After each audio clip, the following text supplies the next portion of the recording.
전도하는 교회에 대해서 오늘 말씀을 전가하도록 하겠습니다.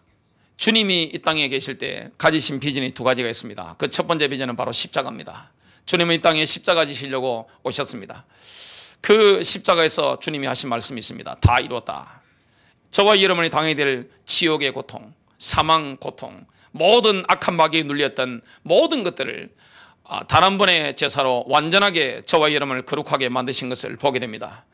그래서 십자가로 말미암아 그 피를 믿는 자는 죄에서, 사망에서, 저주에서, 마귀 원세에서 완전히 빠져나와서 하나님의 사랑하는 아들의 나라로 들어갔습니다. 어두운 가운데서 빠져나와서 완전한 빛 가운데 들어갔습니다. 주님이 가지셨던 두 번째 비전은 바로 하나님의 교회에 대한 비전입니다. 그리스도의 교회, 예수님의 교회입니다. 주님은 교회를 인도하시는데 오늘이 오순절날인데 성령 강림절날, 오순절날 교회가 탄생했습니다. 교회가 함께 모여서 하모니를 이루어서 주님 인도를 받는데 성령이 임하니까 이 교회가 탄생한 것을 보게 됩니다. 교회는 누가 함께 합니까? 예수 그리스도께서 함께 합니다. 여러분, 우리 안에 누가 계시죠? 구원받은 자라면 성령님이 내주하십니다. 교회 안에 누가 함께 하시죠? 예수 그리스도를 죽은 자 가운데서 다시 살리신 성령님의 능력이 교회 안에 함께 합니다. 그래서 바울이 뭐라고 기도했습니까? 지혜와 계시의 정신을 너희에게 주시기를 원한다. 하나님이 지혜와 계시의 정신을 저와 여러분에게 부어주시면 그 그리스도의 어마어마한 능력, 신분 권세, 예수 생명, 예수 능력, 그 비밀을 저와 여러분이 체험하게 되어 있습니다. 교회는 전투하는 교회입니다. 오순절날 이후에는 이 마귀가 붙잡고 있는 이 세상 가운데서 영적으로 싸우면서 승리하는, 전투하는 교회입니다. 그래서 교회에 성령이 함께하면 승리가 있는 것을 보게 됩니다. 전투하는 교회는 승리하게 되어 있습니다. 능력이 나타나게 되어 있습니다. 그러나 현실 가운데 보면 많은 그리스도인들이 눌려 있습니다. 하나님의 영광을 경험하지 못하고 자유하지 못하고 눌려 있는 것을 보게 됩니다. 오늘 저와 여러분이 영적 깊은 곳에 들어가면 오늘 이 말씀을 통해서 정말 영계를 뚫어내는 비밀, 영적 싸움에 승리하는 비밀을 누리게 되면 어떻게 됩니까? 그 어떤 어려운 가운데 있다 할지라도, 그 어떤 암울한 상황 가운데 있다 할지라도 주님이 주시는 영광을 경험하게 됩니다. 모세가 시내산에서 경험했던 그 영광, 모세가 시내산에서 하나님의 영광을 경험하고 내려오니까 아론이 보고 깜짝 놀랐습니다. 이스라엘 백성들, 특히 이스라엘 장로들이 모세의 얼굴을 보고 눈을 보고 충격을 받았습니다. 왜 그렇습니까? 빛이 나는 겁니다. 영광 가운데 빛이 나는 것입니다. 평안이 있는 겁니다. 오늘 영적 싸움에 승리한 사람들은 뭐가 있습니까? 평안이 있습니다. 하나님의 영광이 함께합니다. 굉장히 자유한 것을 보게 됩니다. 거기에는 뭐가 나타납니까? 영적인 권능이 나타나게 되어 있습니다. 많은 분들이 영적 싸움을 모르기 때문에 자유함을 누리지 못하고 눌려 있습니다. 왜 그렇습니까? 영적으로 눌려 있기 때문에 그렇습니다. 오늘 혹시 눌려 있는 분 계시다면 영적 싸움에 승리하고 오늘 그리스도로 말미암아 승리하는 시간 되시기를 주님의 이름으로 축복합니다. 오늘 전투하는 교회인데요, 첫 번째입니다. 그리스도의 교회가 사탄의 군대와 맞붙어 싸우는 현장은 하늘들입니다. 저와 여러분이 그리스도의 교회 안에 부름을 받았습니다. 세상에서 건짐을 받아서 교회 안으로 들어오게 되었습니다. 우리가 누구와 싸웁니까? 그리스도인들에게는 대적이 있습니다. 마귀에게도 주 타켓이 있는데 누굽니까? 바로 그리스도인들이요, 그리스도의 교회입니다. 싸움을 하는데 싸움의 현장이 어딥니까? 이 땅이 아닙니다. 바로 하늘들인 것을 오늘 말씀은 증거하고 있습니다. 70인 제자들이 현장을 나갔습니다. 예수님 파송하셨으니까 현장 나갔는데 누구 이름을 댔습니까? 귀신 들린 자, 어려운 사람들, 이 악한 마귀에게 잡힌 사람들에게 하나님의 나라가 가까이 왔다는 거, 하나님의 왕국이 임했다는 거, 천국이 임했다는 것을 증거하면서 누구 이름을 댔을까요? 예수님의 이름을 댄 겁니다. 예수의 이름. 이 예수의 이름이 얼마나 대단했는지 그 보고가 누가복음 10장 17절에 나옵니다. 70인이 기뻐하며 돌아와 이르되, 여러분 현장에 역사가 일어나면 기쁩니다. 귀신들이 떠나간단 말이죠. 질병이 치유된단 말이죠. 하나님의 나라 임했다는 증거로 권능이 나타난단 말이죠. 예수 그리스도께서 실제 체험하셨던 그 성령님의 권능이 신자를 통해서 교회를 통해 나타날 때 얼마나 기쁩니까? 70인이 막 들뜬 겁니다. 흥분된 겁니다. 그래서 이렇게 말합니다. 신이 나서 주여 주의 이름이면 귀신들도 우리에게 항복하다이다. 예수님의 이름을 딱 대니까 마귀들도 딱 고개 숙이고 항복하는 겁니다. 그때 예수님께서는 70인 제자들을 이렇게 칭찬하셨습니다. 누가복음 10장 18절 19절입니다. 예수께서 이르시되 사탄이 하늘로부터, 어디로부터 떨어졌죠? 하늘로부터 번개같이 떨어지는 것을 내가 보았노라. 예수님은 하늘로부터 번개같이 사단이 팍 떨어지는 것을 하나님이시니까 이분은 눈으로 보신 겁니다. 내가 너희에게 뱀과 정갈을 밟으며 원수의 모든 능력을 제할 권능을 주었으니 너희를 해칠 자가 결코 없으리라. 우리가 혹시 어둠 가운데 있다 할지라도, 우리가 혹시 좌절 가운데 있다 할지라도, 내가 혹시 이 어두운 이 침체의 턴을 지나고 있다 할지라도 우리를 해할 자가 없는 것입니다. 왜 그렇습니까? 예수의 이름 이마누엘 그 안에 있기 때문에 귀신을 제하는 권능이 제자들에게 있었습니다. 그러니까 예수 이름을 딱 대니까 어떻게 됩니까? 꼬리 딱 내리는 겁니다. 마귀가. 그런 역사가 일어났습니다. 자, 왜 예수님께서 사탄이, 마귀들이 하늘로부터 떨어지는 이 표현을 하셨을까요? 그것은 바로 사탄의 본부가 하늘들에 있기 때문에 그렇습니다. 본부가 있단 말이죠. 여러분, 이 마귀의 군대가 파송되는 현장이 있습니다. 이 땅이 아닙니다. 어떤 분들은 땅 속에 있다고 하는데 그렇지 않습니다. 성경을 보니까 마귀의 본부에서 군대가 출동한단 말이죠. 갔다 와. 마귀가 뭡니까? 가도록 하라. 사극에는 그러잖아요. 왕들이 출발하라. 가도록 하라. 그래서 이 임금이, 왕이 뭡니까? 불을 내리기도 하고 그렇게 합니다. 그러면 이 사탄의 군대가 딱 제를 하고 어떻게 됩니까? 사탄도 이 군대가 계급이 있으니까요. 사탄도 서열이 있습니다. 밑에부터 이 위관급, 영관급, 그 다음에 장군들이 있습니다. 제일 위에는 최정점이 누가 있습니까? 사탄이라고 하는 마귀, 큰 용이 있습니다. 그래서 지시 딱 내리면 어떻게 됩니까? 쫙 출발하는데 그 본부가 이 땅에 있지 않습니다. 바로 하늘들에 있습니다. 그 마지막 때가 되면 그 하늘들에 있는 그 사탄의 천사들이 이 땅에 쫓겨나서 이 땅을 어지럽힐 것을 요한계시록 12장에 예언하고 있습니다. 바울이 어느 날 낙원으로, 셋째 하늘로 채어 올라가는 장면이 나옵니다. 고린도후서 12장 2절과 4절입니다. 내가 14년 전에 그리스도안에서 한 사람을 알았는데 그가 몸 안에 있었는지 나는 말할 수 없고 몸 밖에 있었는지 나는 말할 수 없지만 하나님께서는 아시느니라. 그 사람이 셋째 하늘로 끌려 올라갔느니라. 바울이 셋째 하늘로 14년 전에 채어 올라간 겁니다. 4절입니다. 그가 낙원으로 끌려 올라가서 말로 다 설명할 수 없는 말을 들었는데 그것은 사람들에게 말하도록 허락되지 않은 것이로다. 여러분, 다니엘도 허락이 안 됐습니다. 그 봉인을 해놓았단 말이죠. 딱 닫아놓은 겁니다. 바울도 자기가 본 것을 말하지 못하도록 딱 제지를 당했습니다. 그런데 그 이후에 오래 살았던 사도 요한은 오픈다 해버렸습니다. 그게 어디 나옵니까? 요한계시록에 쫙 나옵니다. 천국이 뭔지, 영계가 뭔지, 앞으로 재림 때에 있을 시즌이 무엇인지 이런 것들이 쫙 오픈되어 있습니다. 그래서 우리가 요한계시록을 보면 창세기를 알 수가 있고, 요한계시록을 보면 다니엘서를 알 수가 있고, 요한계시록을 보면 여러 가지 예수님의 사복음서에 나온 종말에 대한 예언들을 우리가 쉽게 알 수가 있습니다. 여러분, 셋째 하늘이 있다는 것은 첫째 하늘이 있는 것이고 둘째 하늘도 있는 겁니다. 삼청천, 삼청천이 있다는 것은 이청천, 일청천도 있는 겁니다. 자, 하나님께서 거하시는 장소가 어딜까요? 바로 셋째 하늘입니다. 파라다이스죠. 낙원입니다. 천국입니다. 하나님이 계시는 곳은 지금 우리하고 영역이 다릅니다. 삼청천이 있습니다. 우리가 있는 곳은 어디입니까? 첫째 하늘입니다. 지금 우리가 밤에 하늘을 이렇게 딱 보면 별들이 보이는 현장입니다.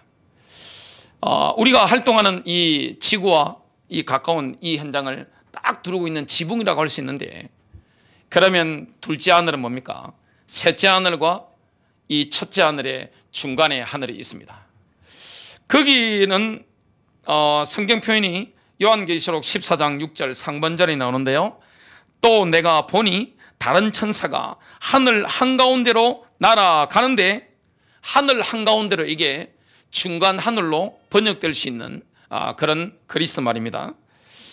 사탄의 본부가 어디 있습니까? 둘째 하늘이 있습니다. 중간 하늘이 있단 말이죠. 그 중간 하늘에서 이 땅의 인간들을 괴롭히기 위해서, 교회를 무너뜨리기 위해서, 악한 일을 재앙하기 위해서, 타락한 일들을 재앙하기 위해서 사탄의 본부인 중간 하늘에서 이 쫄개들을, 군사들을 쫙 이 땅에 파송하는 겁니다. 그 표현들을 우리가 성경들을 통해서 알 수가 있습니다. 이런 부분을 알아야만이 우리가 왜 어떻게 하면 기도 응답 받는 것인지, 기도하는 사람이 얼마나 귀한 것인지, 교회가 기도할 때 어떤 능력이 나타나는 것인지, 교회가 기도할 때는 역사의 흐름이 바뀌기도 합니다. 교회가 기도하면 가문의 흐름도 바뀌고 도시의 흐름도 바뀝니다. 교회가 기도할 때, 여러분이 기도할 때 자녀의 인생의 흐름이 바뀌기도 합니다. 그만큼 이 기도의 능력이 엄청난 것입니다. 특히 교회가 하는 그 기도, 그리스도인들이 하는 그 기도에 왜 능력이 있는지, 이것이 바로 셋째 하늘, 둘째 하늘, 첫째 하늘, 이 개념을 우리가 이해하고 있으면 영계에 대해서 우리가 이해하는데 깊은 통찰력을 가지게 되는 것을 보게 됩니다. 우리가 싸우게 되는 대상이 있습니다. 자, 맞붙어서 싸우는 대상, 그게 누굽니까? 교회가 맞붙어서 싸워야 되는 대상, 그리스도인들이 맞붙어서 싸워야 되는 대상, 우리가 씨름이라고 하니까 에베소 6장 12절에 보니까 이렇게 말씀합니다. 우리의 씨름은 혈과 육을 상대하는 것이 아니요 정사와 권세와 이 어둠의 세상 주관자들과 하늘에 있는 악의 영들을 상대함이라. 이 하늘이 뭡니까? 바로 하늘들, 둘째 하늘들에 있는 이 중간 하늘에 있는 공중의 권세 잡은 자입니다. 여기서 사탄의 본부에서 뭘 뿌립니까? 이 땅을 타락하게 만듭니다. 거짓말장애를 보냅니다. 폭력스러운 일을 벌입니다. 이 음란스러운 일을 벌입니다. 모든 출동하는 게 영계에서 이렇게 쫙 해서 지구를 이렇게 장악에 들어가는 것을 봅니다. 우리가 이런 부분들을 보게 되는데, 씨름이라고 하니까 그냥 우리가 그냥 애들 장난을 하듯이, 제가 중학교 3학년 때 씨름하다가 제가 키가 엄청 작았단 말이죠. 중3 때까지만 하더라도 반에서 넘버 1 아니면 넘버 2였습니다. 키가 제일 작았습니다. 갑자기 고등학교 1학년인데 큰 키가 이 정도까지 올라갔습니다. 자, 씨름하다가 제 팔이 부러졌습니다. 큰 친구하고 붙다가 제가 조그만 하니까 큰 애가 저를 붙잡고 던져버렸는데 팔이 그대로 부러졌는데, 보통 그렇게 씨름이라고 하니까 그 정도 씨름이라고 하는데, 성경의 씨름은 그 정도가 아닙니다. 죽고 사는 씨름이에요. 목이 날아가기도 하고, 어떨 때는 팔이 날아가기도 하고, 어떨 때는 다리가 날아가기도 하고, 이 전쟁입니다. 여러분, 전쟁에는 뭐가 열리는 거죠? 지옥이 열리는 현장이 전쟁입니다. 총력전이 뭡니까? 전쟁입니다. 전쟁이라고 하는 것은 우리가 이런 영계의 비밀을 모르면 내 개인적인 전쟁만 이렇게 막 싸우게 됩니다. 뭐 내게 역사는 뭐 귀신들, 이 정도 수준에서 인도를 받게 됩니다. 아니면 우리 가정의 역사는 이 귀신들, 파고드는 어둠의 영들, 이 정도 수준인데, 사실은 그리스도인들은 그 정도 수준이 아닙니다. 진짜 영계를 안다면 저와 여러분이 얼마나 우주적인 존재인지 이런 것들을 깨닫게 됩니다. 이 마귀와 맞붙어 싸우는데, 이 영계의 싸움은 뭡니까? 우주적인 전쟁입니다. 그리고 전지구적인 전쟁입니다. 그러면서 우리가 뭐 해야 됩니까? 이걸 정말로 안다면 우주적인 교회, 전 세계 기독교회와 함께 손을 잡아야 된다는 것을 알게 됩니다. 기도로 동력하고, 물질을 보낼 거 있으면 물질을 보내기도 하고, 우리가 사람을 보낼 거 있으면 사람을 보내기도 하고, 서로 협력하고 이렇게 돼야 됩니다. 마귀는 뭐 시킵니까? 분열시키는 겁니다. 나라들을 분열시키고 교회들을 분열시킵니다. 여러분, 아무리 일본, 중국, 즉 우리나라하고 완전히 좀 많이 멀어지고 있단 말이죠. 제가 일본의 그리스도인들을 만났습니다. 러시아 그리스도인들, 미국의 그리스도인들, 유럽이나 저 중국 그리스도인들을 만나보니까 저하고 똑같아요. 신앙이 한 피 받았잖아요. 누구의 피입니까? 예수의 피입니다. 생명이 똑같은 생명이잖아요. 이 생명이 누구에게 온 거죠? 하나님 아버지로부터 생명이 왔단 말이죠. 아버지가 한 분이고 생명이 한 생명이기 때문에 만나면 어떻게 됩니까? 통한단 말이죠. 이걸 정말로 안다면 생각의 폭이 넓어집니다. 그냥 내 개인적으로 역사는 귀신들과 싸우는 게 아니라 저와 여러분은 뭡니까? 우주적인 전쟁. 여러분, 싸움하는 교회라는 뭡니까? 우주적인 전쟁을 하게 되는 겁니다. 왜냐? 영계가 그렇다니까요. 셋째 하늘, 그리고 사탄의 본부가 있는 중간 하늘, 둘째 하늘, 우리가 지금 눈뜨고 있는 이 첫째 하늘. 마귀의 본부는 첫째 하늘에 있지 않습니다. 둘째 하늘에 있습니다. 오늘 이런 부분을 안다면 영적 싸움이 얼마나 치열한 것인가. 영적 싸움은 전면전입니다. 전쟁이 뭐죠? 전쟁하면 과학기술이 급진전합니다. 왜냐? 총력전이기 때문에 그렇습니다. 우리 안산에는 지금 반울공단, 시화공단이 있습니다. 전쟁이 터지면 어떻게 됩니까? 저 공단들은 바로 무기 만드는 공장으로 아니면 군수품 만드는 공장으로 순식간에 바뀌어버립니다. 전쟁 딱 터지면 어떻게 됩니까? 우리 1층에 한국유통 슈퍼가 있는데 우리 함부로 물건 못 삽니다. 국가에서 다 통제합니다. 그리고 전쟁 딱 터져버리면 중요한 차량들은 뭡니까? 국가에서 계약상에 다 들어가 있으니까요. 다 징발해서 군사용으로 다 사용합니다. 전쟁은 뭡니까? 총력전입니다. 죽느냐 사느냐입니다. 이 땅에 있을 때는 휴가가 없습니다.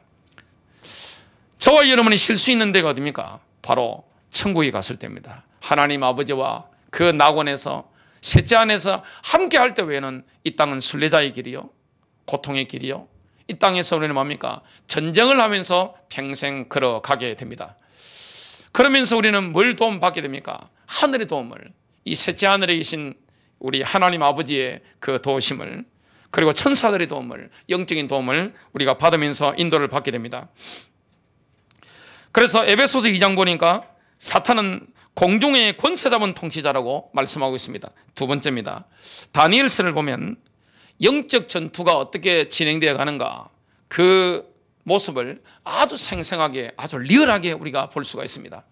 그래서 이 다니엘서라든지 요한계시록 이런 말씀들을 보면 영계가 지금 어떻게 돌아가고 있는지 우리가 정확하게, 세밀하게, 아주 생생하게 그 영적 전쟁의 국면들을 정확하게 볼 수가 있습니다. 다니엘은 예레미야 선지자의 글, 그 다음에 이사야 선지자의 글을 연구하다가 지금 바벨론 포로가 70년인데 그게 끝난다는 사실을 알고 있었습니다. 여러분, 이 다니엘은 원래 어떤 사람입니까? 소년 때, 이 왕족입니다. 다니엘은 유대 왕족인데 소년 때 포로로 끌려온 거예요. 바벨론 왕이 포로로 끌려가는데 그 중에 귀족자제 중에 한 명이 바로 누굽니까? 다니엘이었습니다. 포로로 끌려온 지가 지금 68년 차 들어갑니다. 그때가 다리오 왕 원년 1년 차입니다. 하나님의 계획을 알게 된 거죠. 다니엘서 9장 2절입니다. 곧 그의 통치 제1년 BC 586년입니다. 1년에 다니엘이 책을 통하여 주의 말씀이 대언자 예레미야에게 임하사 알려주신 그 횟수를 깨닫되 곧 그분께서 예루살렘이 황폐한 가운데 70년을 채우리라는 것을 깨달았느라. 그런데 그러니까 얼마나 흥분되겠습니까? 지금 이사야와 예레미야 선지자를 통해서 바벨론 포로가 끝난다는 사실을 알고는 굉장히 흥분했겠죠. 해방되는 겁니다. 그야말로 나라에 광복이 오는 거예요. 그게 2, 3년만 있으면 오게 되는 거예요. 흥분하고 있는데 어느 날 이 예언을 연구하다가 기도하는 중에 예레미야가 너무너무 충격을 받게 됩니다. 자세히 보니까 그 이스라엘이 고난받는 것이 70년뿐만 아니라 77이 49, 490년 동안 앞으로 고난받고 또 마지막 한 일에 마지막 7년에 대해서는 엄청난 이스라엘의 환란, 야곱의 환란이 온다는 것을 이 다니엘 선지자가 깨닫게 됐습니다. 그러니까 얼마나 고통스러워요. 민족이 앞으로 죽어나가는 거, 고통스러운 거, 이게 끝없이 계속 반복되는 걸 깨달으니까 얼마나 고통스러울까요? 이때 다니엘이 한 게 있습니다. 그게 뭡니까? 바로 금식 기도입니다. 다니엘이 한 금식은 대한민국에서 하는 금식과 좀 다릅니다. 미국 같은 데는 주스 금식을 합니다. 뭐합니까? 고기나 밥 같은 건 막 씹히는 건 먹으면 안 되고 주스로 갈아서 먹는 다 됩니다. 뭐 전부 다 사과든 뭐든 뭐 넣어가지고 갈아 먹는 거는 그게 금식이 되는 겁니다. 지금 다니엘이 한 금식도 한국처럼 그냥 물만 홀짝홀짝 마시는 그런 금식이 아니라 스테이크라든지 그걸 절제하고 말이죠. 고기라든지 몸에 막 큰 힘이 되는 이런 걸 절제하고 인간에게 필요한 딱 기본적인 음식만 딱 섭취하면서 절제하면서 하나님께 온 마음을 다 쏟아서 기도하게 된 겁니다. 다니엘서 10장 2절부터 3절입니다. 그때 나 다니엘이 꼬박 세 일해 동안 애곡하며 세 일해를 채울 때까지 좋은 빵을 먹지 아니하고 고기와 포도즙을 입에 대지 아니하며 몸에 전혀 기름을 바르지 아니하니라. 다니엘은 주의 천사가 찾아올 때까지 3주 동안 혼신의 힘을 다해서 기도했습니다. 여러분 기도할 때 응답이 어떻게 왔을까요? 그 3주간이 찼을 때 천사장 가브리엘은 뭐 하는 존재입니까? 제일 위의 천사인데 메시지를 전달하는 겁니다. 가브리엘이 찾아왔습니다. 마지막 때 이스라엘에 대한 계시를 가지고 찾아왔습니다. 근데 다니엘의 기도가 하늘에 들리진 시간표가 언제일까요? 다니엘이 기도하기 시작한 첫날이었습니다. 정말 우리가 순수한 마음에 깨끗한 마음에 하나님을 향해서 내 마음을 토하고 정말 내가 먹는 것도 자제하고 미디어도 자제하고 하나님께 내 마음을 정말 토하여야 될 때 그 기도는 셋째 하늘의 첫날에 들려지게 됩니다. 하나님 보좌에 상달되게 되는 겁니다. 우리가 그 응답을 받아 누리게 됩니다. 다니엘서 10장 12절입니다. 그때 그가 내게 이르되 다니엘아 두려워하지 말라. 내가 내 마음을 정하여 깨닫고자 하여 앞으로 이스라엘에게 닥칠 마지막 시대의 그 비전을 깨닫고자 하길 원했습니다. 깨닫고자 하여 또 내 하나님 앞에서 내 자신을 징계하기로 한 첫날부터, 여러분 민족의 슬픔은 우리의 슬픔입니다. 그래서 하나님의 백성, 특히 선지자들은 굉장한 애국자였습니다. 민족의 죄를 자기 죄로 여겼습니다. 민족의 아픔을 자신의 아픔으로 여겼습니다. 그러니까 그 통회하는 마음, 어머니가 자식의 안타까움을 보면서 통회하듯이 그 마음을 가지고 지금 애국하는 겁니다. 하나님이 애국하게 하실 때가 있습니다. 성령님이 우리 마음에 민족을 놓고 도시를 놓고 이 시대의 교회를 놓고 애국하게 만들 때가 있습니다. 그때는 애국해야 됩니다. 그때는 기뻐할 때가 아니죠. 첫날부터 그분께서 내 말들을 들으셨나니 내가 내 말들로 인하여 왔느니라. 가브리엘을 오게 만든 게 뭡니까? 다니엘의 말입니다. 다니엘의 기도였습니다. 우리가 이런 존재입니다. 그러나 그 천사장 가브리엘은 3주 후까지 도착하는 게 불가능했습니다. 그 이유가 뭘까요? 셋째 하늘에서 하나님의 지시를 받고 출발했는데 둘째 하늘에서 길이 막혀버린 겁니다. 강력한 존재에게 막힌 겁니다. 가브리엘은 천사장, 여러 천사장이 있단 말이죠. 원래 6 천사장이 있는데 루시프라든지 아볼론 이 타락해버리고 지금 남아있는 천사장들 중에 가브리엘은 뭐 하는 겁니까? 메시지 전용입니다. 메시지를 전달하는 그런 입장이고, 미카엘은 뭡니까? 이스라엘의 벼위에 있으면서 군사 싸움을 하는 그런 대천사인 것을 보게 됩니다. 가브리엘이 왔는데 둘째 하늘에서 길이 막혀버린 겁니다. 무려 얼마 동안 막힌 거죠? 기도 응답이 분명히 하나님이 보좌에서 첫날부터 들으셨는데 21일 3주간 길이 막혀서 공중에서 딱 막힌 것을 보게 됩니다. 그것이 다니엘서 10장 13절에 나옵니다. 그러나 페르시아 왕국의 통치자가 21일 동안 나를 막았으나 보라, 우두머리 통치자들 중에 하나인 미카엘이 와서 나를 도와주었느니라. 내가 거기서 페르시아의 왕들과 함께 머물러 있었느니라. 여러분, 영계의 싸움이 벌어질 때 주도권 어디 있습니까? 하늘에 있는 게 아닙니다. 지상에 있습니다. 기도하는 다니엘, 기도하는 기도의 용사, 정말로 믿음을 가지고 마음을 다해서 금식하면서 기도하는 그 하나님의 백성에게 주도권이 있는 것을 보게 됩니다. 다니엘이 모든 것을 지금 움직이기 시작하는 것입니다. 다니엘의 기도 때문에 하늘 보좌에 기도가 다 상달되었고, 그 첫날 가브리엘이 왔는데 지금 길이 막혔는데 오게 맞는 것도 뭡니까? 미카엘이 물론 왔습니다만은 다니엘이 기도했던 것을 보게 됩니다.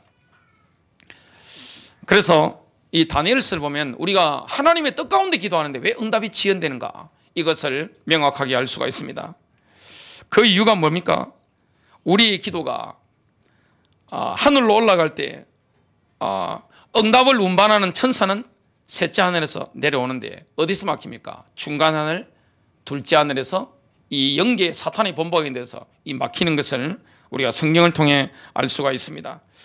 그래서 신자가 뭐 해야 됩니까? 그 전투를 통과하면서 기도해야 되는 겁니다. 그래서 기도는 영적인 전투입니다. 기도는 전투예요. 여러분, 연결을 정말 한다면 기도는 전투예요. 그래서 내 주변에 있는 그냥 귀신과 싸우는 수준이 아니라 우리는 뭐 하는 겁니까? 그리스도의 교회는 그리스도의 군대이기 때문에 영계를 놓고 막 붙어 나가는 겁니다. 이 비밀을 우리가 에베소서 6장 12절 본문을 통해서 우리가 정확하게 알 수가 있습니다. 우리의 씨는 뭡니까? 우리가 맞붙어 싸우는 싸움은 뭡니까? 전쟁, 총력전은 바로 영계에 있는 그 존재인 것을, 사탄의 본부에 있는 영적 세계인 것을 보게 됩니다. 이걸 정말 안다면 우리의 시야가 넓어집니다. 교회가 왜 연합해야 되는지, 왜 성도가 연합해야 되는지, 왜 우리가 한 마음으로 기도해야 되는지, 왜 우리가 이 복음을 이용해서 유익을 보려는 그 마음이 얼마나 위험한 것인지, 그건 사탄의 밥이 되기 때문에 얼마나 치명타를 입는 것인지 우리가 정확하게 알 수가 있습니다. 그래서 기도와 응답이 만나는 지점은 뭡니까? 바로 우리의 기도를 통해서 적진을 돌파하는 겁니다. 예수님은 그것 때문에 누가복음 18장 1절에 이렇게 말씀합니다. 사람들이 항상 기도하고 낙심하지 말아야 할 것을 보여주시려고 그분께서 그들에게 비유를 말씀하여 이르시되, 여러분, 하나님이 뜻 가운데 기도했다면 낙심할 필요가 없습니다. 뭐 해야 됩니까? 영계의 적진을 뚫어내는 이 기도에 마음을 다하는 다니엘의 기도를 누리게 되시기를 주님의 이름으로 축복합니다. 영적인 적진을 돌파하는 돌파의 기도를 해나가야 되는 겁니다. 이거는 뭐가 됩니까? 다니엘의 중심입니다. 다니엘의 그 마음입니다. 우리가 마음을 다하고 금식했단 말이죠. 자, 어떻게 보면 절식이죠. 어떻게 보면 먹는 걸 좀 절제하고 미디어도 좀 절제하고 요즘 식으로 한다면 내 마음을 하나님을 향해서 완전히 들여버린 겁니다. 그 기도에 셋째 하늘에서 이 가브리엘이 오게 되는데 중간에 길이 막힌데 그걸 뚫어내버린 겁니다. 그 뚫어내는 순간, 뚫리는 순간은 영적으로 성령의 역사에 민감한 사람은 압니다. 아, 하나님이 기도를 들으시고 지금 응답이 왔구나. 여러분, 가정의 위기라든 여러 위기를 만났을 때 이런 기도를 하면 어떻게 됩니까? 아, 응답이 왔네. 그 다음부터는 뭡니까? 찬양하게 됩니다. 이 영적인 경험입니다 말이죠. 그때는 뭡니까? 전리품을 챙기는 겁니다. 가정 문제 해결된 거예요. 지역의 문제 해결된 거예요. 우리 민족의 문제 해결된 거예요. 기도 용사가 이만큼 능력 있는 사람이요, 영계를 움직이는 사람인 것을 우리가 보게 됩니다. 그래서 하나님은 다니엘을 인정하셨잖아요. 성경을 보면 성경 여러 군데에 하나님이 다니엘을 인정하신 장면이 나옵니다. 얼마나 가치 있는 존재입니까? 여러분, 교회가 전통하는 교회인데 기도의 능력을 아는 그리스도인, 기도 용사, 기도의 능력을 아는 교회, 영적으로 전도할 수 있는 교회, 영적으로 전도할 수 있는 이 하나님의 백성, 엄청난 겁니다. 흐름을 바꿀 수 있는, 민족의 흐름을 바꿀 수 있는 그런 비밀을 우리가 보게 됩니다. 천사장 가브리엘은 다니엘을 떠날 때 추가적인 통찰을 줬습니다. 어떤 통찰을 줬습니까? 다니엘서 10장 20절입니다. 내가 이제 돌아가서 페르시아의 통치자와 싸우려니와. 페르시아는 지금 어디입니까? 이란입니다. 내가 나아가면 보라, 그리스의 통치자가 이르리로다. 자, 제국에는 뭐가 있는 거죠? 여러분, 나라나 제국에는 영계에 그 짝이 있습니다. 그걸 보면 우리가 많은 것들을 알게 되는데, 지상의 제국은 사탄의 제국 안에 짝이 있습니다. 지금 이 시대의 제국이 어디입니까? 미국이 제국이죠. 미국은 연방국가입니다.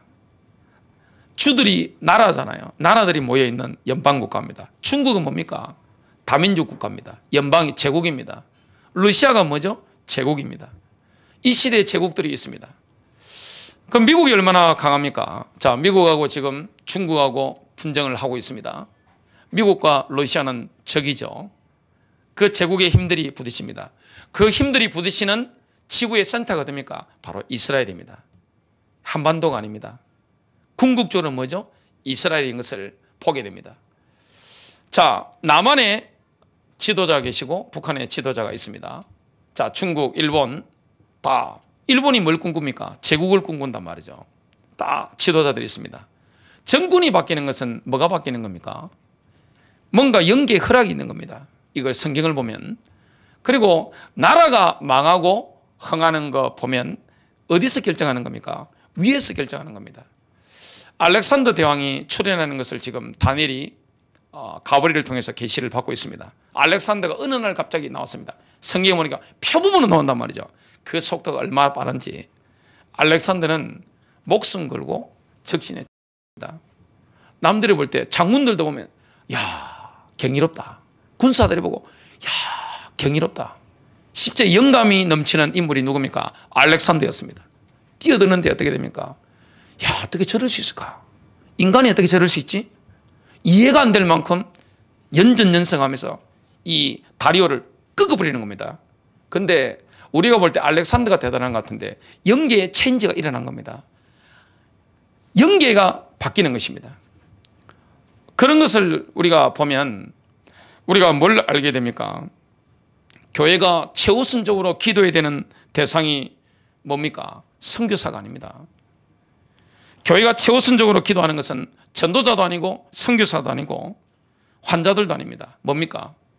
정권을 좌우하는 왕들과 권세 잡은 자들입니다. 우리나라에는 정부가 있습니다. 청와대, 국회, 또 사법부, 삼권이 있습니다. 이게 대한민국 정부란 말이죠. 이 정부의 요인들을 놓고 기도할 사명이 교회에 있는 줄로 믿습니다. 우리 그리스도인들은 사법부나 국회나 행정부를 놓고 비판하도록 부름받은 게 아닙니다. 기도하도록 부름받은 거예요. 그리스도인이 법원이라든지 국회, 국회의원들, 대통령이나 정부를 놓고 비난만 계속하는 건 뭡니까? 영적으로 패배한 것입니다. 국회에, 청와대에, 사법부에 이 마귀의 세력이 들끓도록 허용한 것밖에 안 됩니다. 자기의 영적 편인을 말하는 것밖에 안 됩니다. 우리는 뭡니까? 비난하는 게 아니라 기도할 사명이 있는 줄 믿습니다. 기도하는 사람만이 올바른 선지자적인 메시지를 국회를 향해서, 행정부를 향해서, 사법부를 향해서 할 수가 있는 것입니다. 아니면 우리나라 정부가 뭐가 됩니까? 마귀 소굴이 되는 겁니다. 여러분, 정부라는 것은, 삼권이라는 것은 우리가 복음 전하는 데 얼마나 중요합니까? 교회의 많은 것들을 좌우합니다. 그래서 주님께서 가장 우선적으로 기도할 대상에 대해서 디모데전서 2장 1절부터 2절에 이렇게 말씀합니다. 그러므로 내가 권면하노니 무엇보다도 먼저 모든 사람을 위하여 간구와 기도와 중보와 감사를 드리되 왕들과 권위를 가진 모든 사람들을 위하여 하라. 이것은 우리가 전적으로 하나님을 따르며 정직한 가운데 조용하고 평화로운 삶을 살고자 함이라. 우리나라 혼란스러우면 여러분 예배 드릴 수 있겠어요? 우리나라 경찰력이 무너지고 검찰력이 무너지고 우리나라 행정부가 와야 되고 국회가 와야 되고 하면 예배 드릴 수 있겠어요? 여러분 경제생활 하실 수 있겠어요? 못합니다. 그래서 뭐합니까? 선교사 이전에, 전도자 이전에, 어려운 사람 이전에 정부를 놓고 기도해라. 우리는 대통령을 욕하라고 부름받은 게 아닙니다. 여야 국회의원들을 욕하라고 부름받은 게 아닙니다. 기도하도록 부름받은 줄로 믿습니다. 주도권이 어디 있습니까? 그리스도인들에게 있습니다. 큰 세 번째입니다. 영적 전쟁의 큰 흐름을 바꾸는 결정적인 요소가 있는데 그것은 바로 기도하는 신자들입니다. 영적 전쟁의 흐름을 싹 뒤져버린단 말이죠. 야구로 친다면 에이스입니다. 에이스. 야구의 에이스가 뭡니까? 요즘 류현진 선수가 잘 던지던데요. 이 투수가 야구에서 차지하는 비율이 70%라고 합니다. 그 에이스는 뭡니까? 경기의 흐름을 뒤집을 수 있는 사람입니다. 영적 전쟁의 흐름을 뒤집을 수 있는 사람이 누굽니까? 바로 기도하는 사람들입니다. 기도하는 신자. 신자의 위치는 참 놀랍습니다.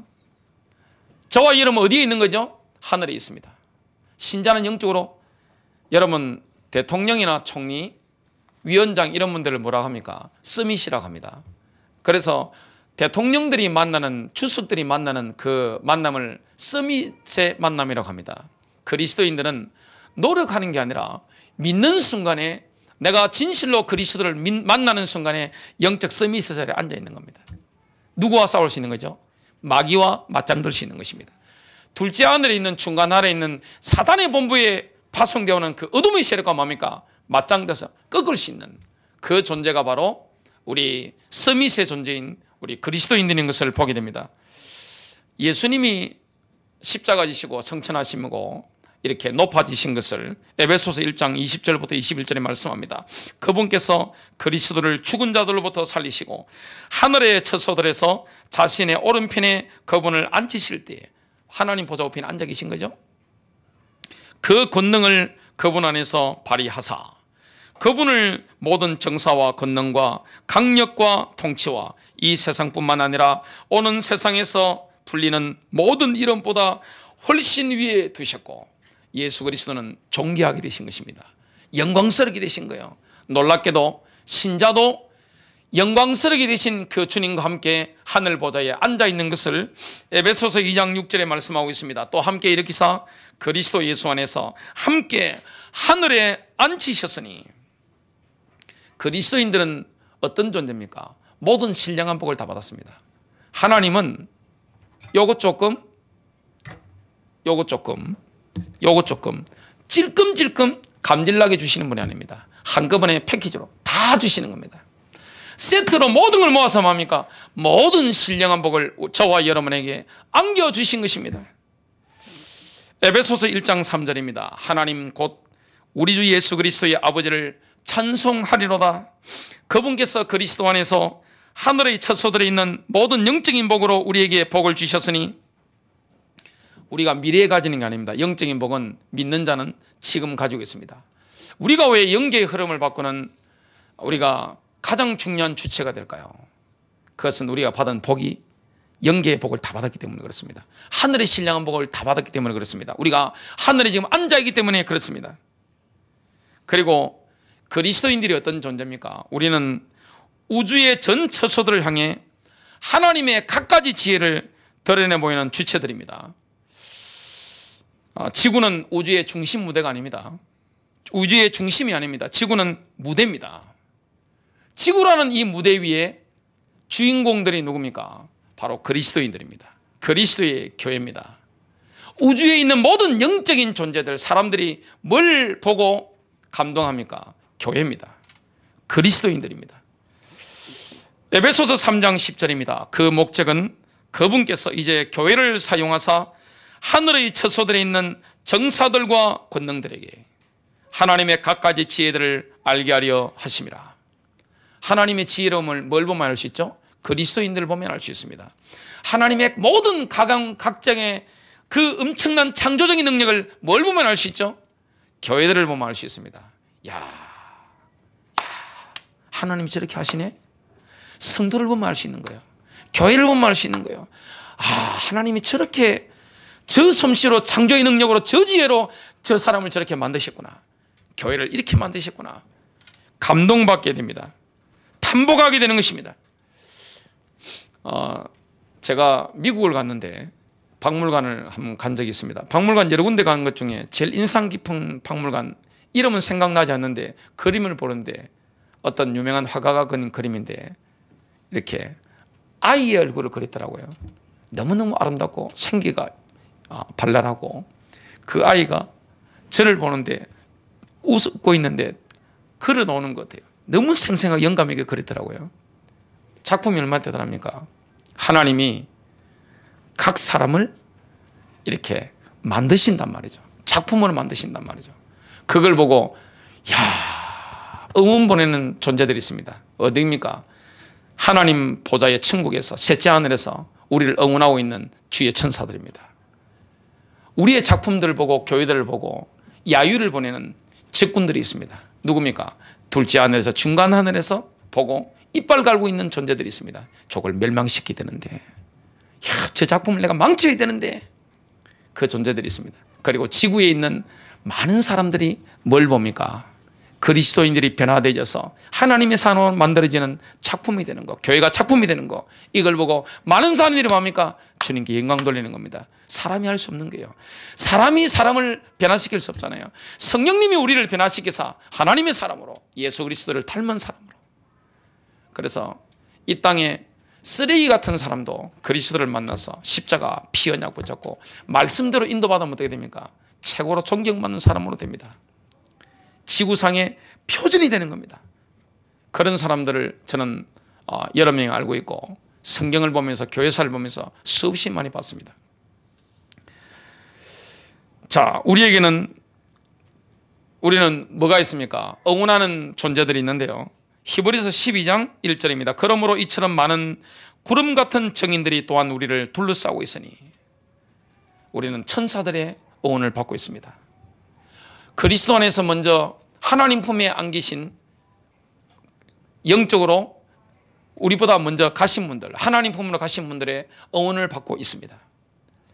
저는 늘 돌아가신 아버지가 생각납니다. 저희 아버님이 생각나는데 늘 살아서 계신 것 같아요. 늘 대화하는 것 같아요. 저는 아버지에 대한 이 뜨거운 마음이 있기 때문에 어떨 때 보면 아버지께서 살아서 저를 통해 말씀하신다, 이런 걸 느낄 때가 많고, 하나님이 저를 통해서 말씀하신다, 이거는 늘 느끼고 있습니다.